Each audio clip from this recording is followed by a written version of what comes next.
자, 여러분. 오늘 다룰 심층 해설 자료에 오신 것을 환영합니다. 오늘은 우리는 정말 흥미로운 주제를 파헤쳐 볼 건데요. 아주 거시적인 글로벌 경제의 불확실성이 대체 어떻게 우리의 비즈니스 방식, 심지어 우리 아이들을 키우는 내밀한 일상 영역까지 훅 치고 들어오는지 그 거대한 패러다임의 변화를 추적해 볼 겁니다. 이게 단순한 경제 지표 얘기가 아니거든요. 이 자료들이 제시하는 완전히 새로운 세계관, 그리고 삶의 방식에 대한 깊은 통찰을 오늘 저와 함께 하나하나 따라가 보시죠. 본격적인 이야기에 앞서 한동대학교 김기석 교수가 던진 아주 도발적인, 진짜 뼈 때리는 질문 하나로 시작해볼까 합니다. 당신은 당신의 직업을 통해 사명을 감당하십니까? 아니면 직업과 함께 감당하십니까? 어떠세요? 말장난 같기도 하죠. 그런데 사실 이 질문, 우리가 매일 마주하는 노동을 바라보는 근본적인 시각을 완전히 뒤흔들어 놓습니다. 우리는 보통 일과 사명을 칼같이 분리하잖아요? 이 질문은 일이 단순히 다른 목적을 위한 수단이냐, 아니면 그 직무 자체가 깊은 소명일 수 있느냐를 우리에게 묻고 있는 겁니다. 이 엄청난 패러다임의 변화를 제대로 이해하기 위해서 오늘은 딱 이 5가지 흐름을 따라가 보겠습니다. 1번, 새로운 시대를 위한 생존 전략부터 이원론을 깨는 전문인 사명, 진정한 경영, 다음 세대 제자와 플랫폼, 그리고 일상에 흩어진 삶까지 쭉쭉 한번 가보겠습니다. 첫 번째 섹션, 새로운 시대를 위한 생존 전략입니다. 거시적인 현실부터 한번 짚고 넘어가 볼까요? 현대경제연구원이 발표한 2026년 글로벌 트렌드 보고서를 보면 솔직히 좀 무시무시합니다.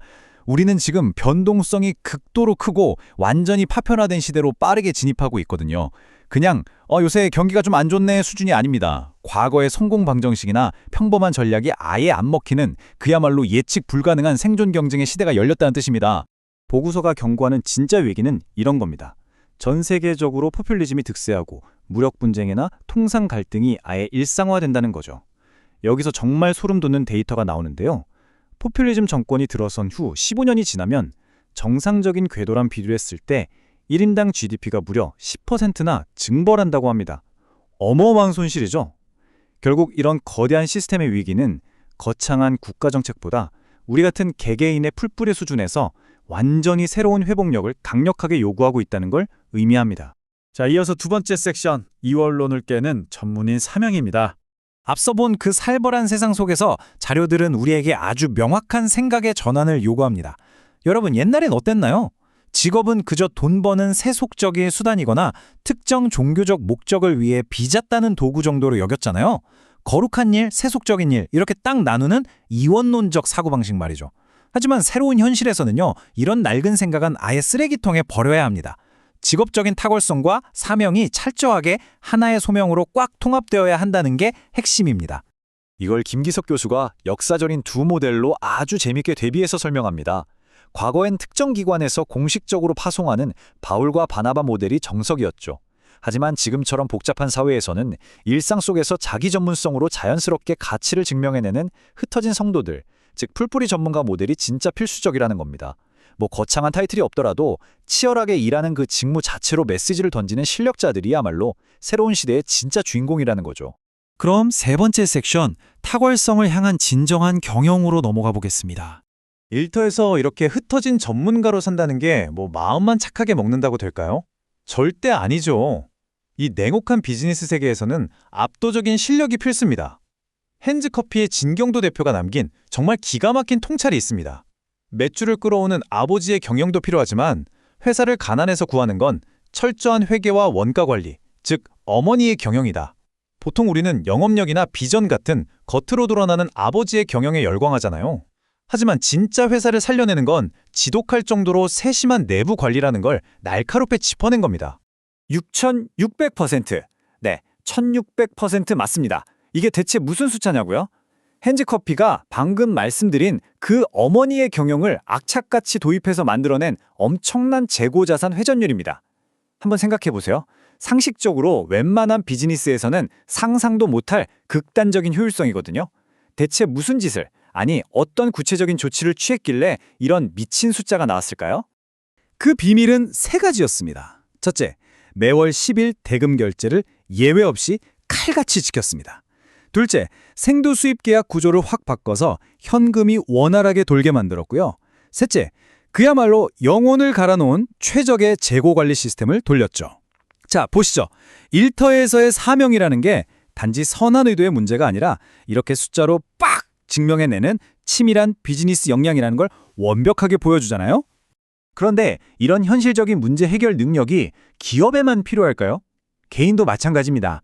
자료에서는 척박한 현실에서 살아남기 위한 7가지 실질적 준비 단계를 딱 제시합니다. 영적인 수양은 기본이고요. 재정적으로 완전히 독립할 수 있는 직업 기술, 심지어 요리나 목공 같은 취미로 정서를 관리하는 방법, 그리고 실무적인 언어 능력까지 다 아우릅니다. 이거 정말 파편화된 세상에서 탁월한 전문가로 버텨내기 위한 최고의 생존 키트 같지 않으신가요? 자, 이제 네 번째 섹션. 다음 세대 제자와 플랫폼으로 렌즈를 확 당겨보겠습니다. 회사를 넘어 가정과 아이들의 교육 현장으로 가보죠. 우리 정말 솔직해져 봅시다. 일주일에 딱 1시간 주일학교 한 번 보내는 걸로 이 험한 세상에서 우리 아이들의 가치관을 제대로 지켜낼 수 있을까요? 자료들은 공통적으로 이건 완벽한 구조적 실패라고 진단합니다. 세상 변하는 속도가 일주일에 한 번의 교육을 그냥 압도해버렸다는 뼈아픈 현실이죠. 그래서 등장한 강력한 대안이 바로 다니엘 칼리지입니다. 이건 그냥 며칠 더 모여서 공부하는 대안학교 느낌이 아니에요. 앞서 비즈니스를 통해 미션을 수행한다는 뱀 개념 보셨죠? 그걸 교육 현장으로 확장시킨 거대한 플랫폼입니다. 아이들의 매일매일의 일상 속에 진리라는 뼈대를 흔들림 없이 아주 밀착해서 심어주는 전략적인 접근인 셈이죠. 여기서 제일 재미있는 표현이 나옵니다. 진리를 아이들의 마음의 운영체제, 즉 OS로 설치해준다는 거예요. 스마트폰 OS가 앱들을 싹 다 통제하잖아요. 그렇게 변하지 않는 진리를 백그라운드에 따라준다는 겁니다. 이걸 위해서 훈련받은 한동대 튜터들이 붙고 부모님들은 단순한 학부모가 아니라 가정의 영적 리더로 뜁니다. 매일 묵상하고 암송하고 치열하게 토론하면서 이 튼튼한 OS가 아이들 삶에 완전히 찰싹 달라붙게 만드는 거죠. 이 교육은 DANIEL이라는 6글자의 핵심 가치에 뿌리를 둡니다. 헌신, 감사, 협력, 통찰, 공감, 경청. 아까 앞부분에서 2020년의 암울한 글로벌 위기 보셨잖아요. 파편화되고 이기적인 시대를 헤쳐나갈 진짜 무기가 바로 여기 있는 겁니다. 타인에게 공감하고 꿰뚫어보는 통찰력으로 협력하는 것. 우리 아이들에게 물려줄 수 있는 이보다 더 강력하고 실질적인 무기가 또 있을까요? 마지막 5번째 섹션, 일상의 흩어진 삶입니다. 지금까지 본 퍼즐들을 다 맞춰볼 시간이죠. 거시경제 위기, 깐깐한 비즈니스 관리, 그리고 자녀 교육까지. 결국 이 모든 건 일과 사명을 쪼개지 않는 하나의 통합적 라이프 스타일로 완성됩니다. 일터에서 기가 막힌 직업적 탁월성을 증명하는 건 기본이고요. 서로 멱살 잡고 끌어주는 멘토링 생태계가 있어야 하고, 결국 이 모든 게 건강한 가족 문화를 만드는 것으로 이어져야 한다는 겁니다. 어느 하나 떨어져 나가는 것 없이 삶 전체가 완전체로 통합되는 거죠. 오늘 다룬 수많은 분석의 핵심 통찰은 결국 이 한 문장으로 끝납니다. 이제 사명은 어디로 가느냐가 아니라 매일의 전문성으로 누구를 섬기느냐로 정의된다. 비행기 타고 멀리 가는 것만 대단한 게 아니라는 겁니다. 여러분이 매일 출근하는 그 자리, 거기서 쏟아내는 압도적인 실력, 그리고 저녁에 돌아오는 여러분의 가정이 세상 그 어디보다 치열하고 위대한 목적지라는 뜻입니다. 자, 그럼 이 질문 하나 던지면서 오늘 해설을 마무리할까 합니다. 당장 내일 아침 알람이 울리고 눈을 떴을 때 주일의 믿음과 월요일의 고된 출근길을 칼같이 나누던 그 버릇 어떻게 끊어내시겠습니까? 여러분의 진짜 실력, 사랑하는 가족, 그리고 삶의 목적을 하나로 꽉 묶어내는 그 멋진 첫걸음을 어떻게 내디딜지 오늘 꼭 한번 고민해 보셨으면 좋겠습니다. 오늘 해설은 여기서 마치겠습니다.